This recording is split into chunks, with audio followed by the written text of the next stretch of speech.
A história mostra, porém, que nenhum poder resiste indefinidamente quando sua retaguarda é isolada.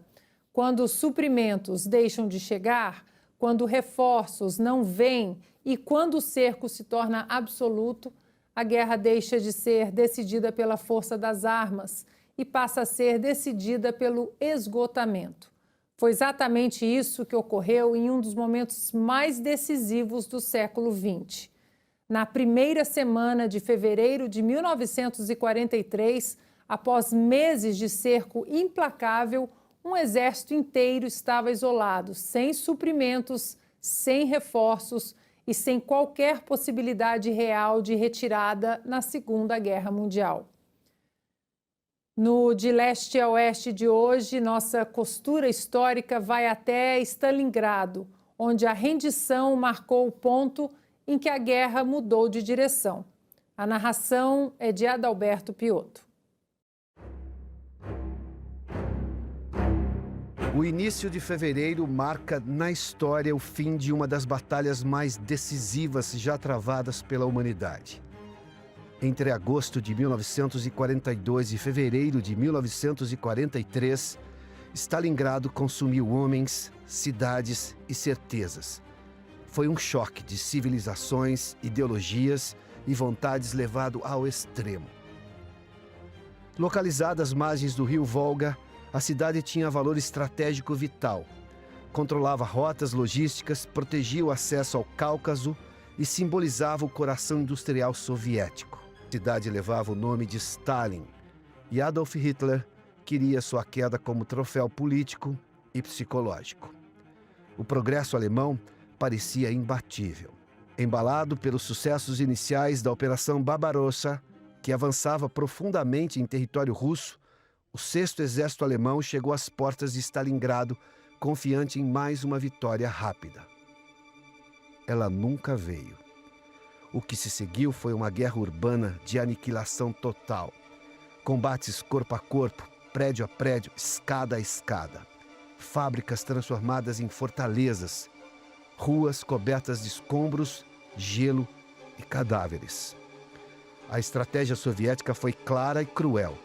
Abraçar o inimigo. Forçar o combate próximo para neutralizar a superioridade aérea e de artilharia alemã. O inverno completou o cerco da morte. As temperaturas despencaram para abaixo de 30 graus negativos. Fome, doenças e exaustão passaram a matar tanto quanto as balas. Enquanto o 6º Exército Alemão sangrava dentro da cidade, o Exército Vermelho preparava sua resposta decisiva e uma grande contraofensiva soviética cercou completamente as forças alemãs. Mais de 250 mil soldados do eixo ficaram presos no chamado Bolsão de Stalingrado. Hitler recusou qualquer retirada e condenou seus homens à destruição total. Em 2 de fevereiro de 1943, o general Friedrich Paulus se rendeu. Foi a primeira rendição completa de um exército alemão inteiro em toda a Segunda Guerra Mundial. Stalingrado quebrou o mito da invencibilidade nazista, mudou o rumo da guerra na Europa e marcou o início do colapso irreversível do Terceiro Reich. O preço humano foi inimaginável. Mais de 1 milhão de mortos, feridos e desaparecidos, segundo estimativas mínimas, podendo chegar a 1,5 milhão ou até 2 milhões de baixas totais, somando soviéticos e forças do eixo. Mas Stalingrado deixou uma lição permanente. Guerras totais, travadas sem limites morais, consomem tudo, inclusive aqueles que acreditam poder controlá-las. Mais de 8 décadas depois, o mundo volta a flertar com confrontos prolongados, guerras de desgaste, radicalização ideológica e desprezo pela vida humana. Stalingrado permanece como uma advertência histórica. Quando a política falha, quando líderes apostam tudo na força bruta e no fanatismo, o resultado não é vitória, é devastação. A história não perdoa quem ignora seus próprios limites. E Stalingrado continua sendo o ponto em que a guerra mostrou até onde pode chegar, quando ninguém decide parar. o que Stalingrado nos ensina sobre o papel da logística, do cerco e da retaguarda nos conflitos modernos e até que ponto estratégias como as frotas fantasmas conseguem, de fato, evitar esse tipo de colapso. Ligando frota fantasma a Stalingrado, é a nossa costura histórica só aqui mesmo. Flávio. Olha, Ana, nos meus cursos sobre as guerras mundiais, né, a Primeira Guerra Mundial, por exemplo, ela surge quase em resposta a um cerco naval. Por que que isso me preocupa? Quando você faz esse tipo de cerco, você vai... O contrabando, vamos dizer assim, ele é mais invisível até do que de um avião, porque você faz com submarinos, você começa a fazer um tipo de guerra muito violenta, muito perigosa. Isso tem um problema muito grande para o século XXI. Tá? A Primeira Guerra Mundial ela causou muito grande por causa do cerco da Inglaterra aos alemães, que depois vai colocar os Estados Unidos na guerra. Né? Na verdade, os Estados Unidos usou como uma desculpa para entrar numa guerra que ele fingia que não queria entrar.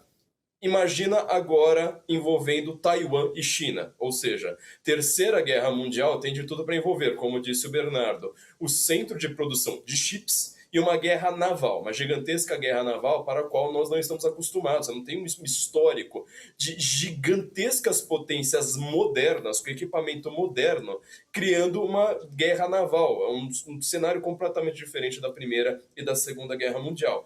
Ou seja, agora, né, acho que meus alunos devem estar já com orelhinha, assim, sabe, as anteninhas de vinil vendo tudo isso. Por quê? Quando você olha agora para um cenário como este, você vai ter que lembrar que cercos em guerras, né, seja ele naval, seja terrestre, como é o caso de Stalingrado, geram os piores momentos de guerras e de guerras mundiais. Ou seja, Stalingrado, para quem não sabe, foi a batalha que deu origem ao mito de que comunista come criancinha, porque não era só o exército alemão que chegou lá no meio da Rússia e ficou preso no inverno e não conseguia se mover. Não, o exército russo também estava preso no seu próprio território. Todo mundo morrendo de fome. Eram relatos assim de horrores indescritíveis do que acontecia lá. Soldado caindo morto, o pessoal, sabe, tendo que usar o sangue do soldado morto para matar a sede. Entendeu? Coisas assim indescritíveis. Foi essa tal dessa batalha de Stalingrado que, de fato, vai mudar os rumos da Segunda Guerra Mundial, porque quando a Alemanha, de fato, perde o lado oriental... Aliás, só um detalhe, né? Os alemães queriam chegar onde? Na Ucrânia. Tudo a ver com o mundo de hoje. Kister, quais as lições de Stalingrado para 2026? Ana, então, os alemães não tinham essa rota de logística para poder suprir o seu exército.